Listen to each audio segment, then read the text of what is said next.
They say history begins with what is written, but some things were never meant to be written. Some truths were buried under layers of fear and disbelief, and this is one of them. Imagine the night, silent and heavy, the kind of silence that presses against your chest, when suddenly, above the fields where farmers sleep, a shape appeared, a shape unlike anything the world had ever seen. It was smooth, metallic, reflecting the pale light of the moon, yet it moved with a grace no bird could mimic, no plane could match, a silent predator in the sky. The first people who saw it, eyes wide with terror, felt a cold that was not just the night air, a cold that crawled under the skin, chilling the bones and slowing the heartbeat until every second stretched into eternity. The craft hovered as if it knew every secret of the earth below, its lights flickering not randomly, but with a pattern, almost intelligent, almost alive, almost speaking in a language that resonated in the mind before it could be heard.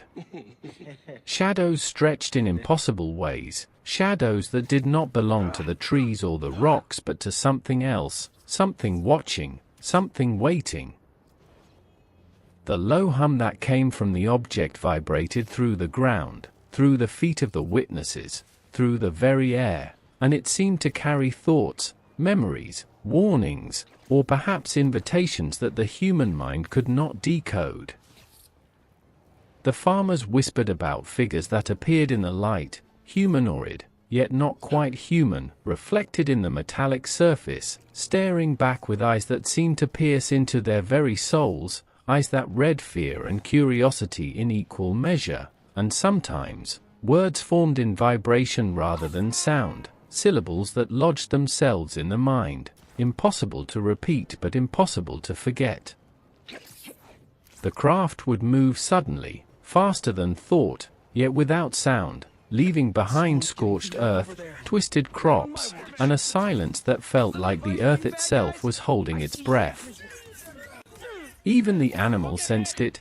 Dogs barked until they fell silent, birds froze mid-flight, cows trembled as if they too could see the impossible shape above them. Those who tried to follow it noticed that no compass could orient them, no clock could mark the passing time correctly, as if the presence itself bent reality, reshaping the world in subtle, terrifying ways. People who reported seeing it were shunned, laughed at, called insane, yet each retelling added new details, new horrors, new anomalies. Some spoke of glowing lines along the craft's surface, moving patterns that formed symbols no one recognized but which seemed to awaken a deep, instinctual dread. Others felt a presence behind their eyes, a cold gaze that followed them long after the object vanished, a sense that what they had seen had marked them, that they could never again be truly alone, even in the safety of their homes. Decades passed, stories accumulated, and the world at large refused to believe, yet those who had glimpsed the first saucer knew differently. They knew that something patient, intelligent, and indifferent to human life had been observing, cataloguing, learning. And in the dead of night, in quiet rooms, some would swear they could still hear the faint hum, the vibration beneath their floors, the impossible pattern of lights, almost alive, almost aware, almost calling. Investigators who tried to trace the origin of the sightings found gaps in history, erased reports, missing photographs, and witnesses who disappeared without explanation. Entire towns spoke in whispers, recounting incidents of lights in the sky, strange beings glimpsed at the edge of vision, impossible shapes reflected in windows that no one could explain. Scientists who examined the phenomenon found anomalies in metal and soil, traces of energy that did not correspond to any known technology, electromagnetic distortions that made instruments fail, clocks stop, radios scream in static. And yet the saucers kept coming, the sightings spreading across continents, over decades, each more detailed, more brazen, each encounter leaving behind the same signature of terror, intelligence, and the impossible.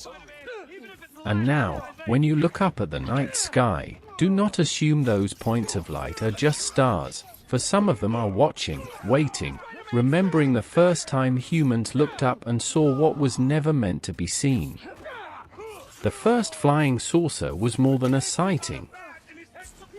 It was an awakening, a seed of fear planted in the soul of humanity. Those who dared investigate the origin found themselves staring into the same abyss, wondering not if it will return, but when, and what it will demand when it does. Every night since, there have been reports, whispers, flashes in the darkness, strange shapes in peripheral vision, sudden chills, unexplainable sounds, shadows that move with intent, objects that vanish as soon as they are noticed, and the growing certainty that the first sighting was not a mistake, not an illusion, but the beginning of a watch, a patient study, a cosmic experiment. And the worst part is, the watchers are patient. They wait for the exact moment when fear and curiosity align in the human mind, when disbelief crumbles, when understanding is closest yet furthest, and then they appear, just enough to be seen, just enough to be remembered, and then vanish again, leaving minds fractured, memories fragmented, sanity questioned. The memory of the first flying saucer haunts the human race still, echoing in the whispers of old men who lived through it, in the sketches of children who drew what they could not name, in photographs that show light where none should exist. And perhaps the most terrifying part is that the first sighting is still ongoing, still unfolding, a story without end, a terror without rest, because the watchers above do not sleep, they do not tire, they do not forgive. And the first sighting was only the beginning. Every flash of light in the night sky, every unexplained hum, every shadow that moves without cause, is a reminder, a connection, a thread leading back to that first night when humans realized, finally, that the sky is not empty, that the universe is not silent, and that fear is the first language spoken by those who come from beyond. And so, the story continues, the saucers return, the witnesses whisper, the evidence appears and disappears, the patterns evolve, and the world sleeps unaware, except for those who have seen, those who know, those who tremble when the night is too still, and when the hum begins, because they remember, and they understand, that since the first sighting, humanity has never truly been alone, and perhaps never will be.